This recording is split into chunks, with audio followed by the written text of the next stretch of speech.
এই কমিটি থেকে আমরা 2 শতাধিকের বেশি লোকজন একসাথে একযোগে পদত্যাগ করছি। আমরা চাই গণ অধিকার পরিষদ তার নীতি যতক্ষণ পর্যন্ত ছিল আমরা ততক্ষণ পর্যন্ত তার সাথে ছিলাম। গণ অধিকার পরিষদ এখন আর তার সেই নীতির মধ্যে নাই।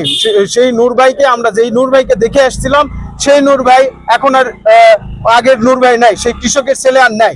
সে তার নিজের ভাগ্য বদল করে, সে আমাদের উপরে প্রেশার ক্রিয়েট করে তার নিজের ভাগ্যটাই শুধু বদল করছে।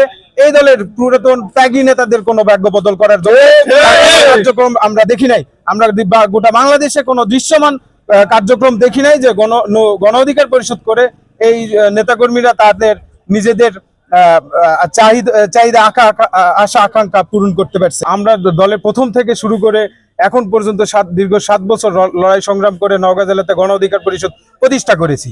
সেইখান থেকে আমাদেরকে ত্যাগ করে আমাদের মাইনাস করে কোন অপশক্তির কারণে নওগাঁ জেলাতে এই কমিটি দেওয়া হলো, যেটা দপ্তর সম্পাদক দ্বারা প্রকাশ না করে কোনো একটা অদৃশ্য শক্তি নিজের শক্তিতে এই কমিটি করলো। এই কমিটি আমরা প্রকাশ করলে এই কমিটি আমরা বয়কট করছি। আমাদের আজকে মূল্যায়ন নাই বিপি নুরুল হক নূর ভাই এবং রাশেদ ভাইয়ের কাছে। তারা এখন নিজেদেরকে নিয়ে ব্যস্ত, নিজেদের এলাকা নিয়ে ব্যস্ত, নিজেদের আখের গোছানো নিয়ে ব্যস্ত। এবং যে সম্প্রতি নওগাঁ জেলার যে গণ অধিকার পরিষদের কমিটি হলো, আমাদের ছাত্র ইউনিটকে তারা ডেকেছিল, যদিও আমাদেরকে প্রয়োজন পড়ে না, কিন্তু তারা যেহেতু আমরা সংগঠক, একজন সংগঠক হিসেবে আমি সেখানে গিয়েছিলাম। তারা আমাদেরকে মতামত দিয়েছিল, কিন্তু আমাদের মতামত নিয়ে আমাদের মুখে লাথি মেরেছে এক প্রকার। কারণ যে প্রস্তুত কমিটি নওগাঁতে এসেছিলেন তারা আমাদেরকে ডেকেছিলেন, মতামত নিয়েছিলেন, কিন্তু সেই মতামত তো তারা রাখেননি।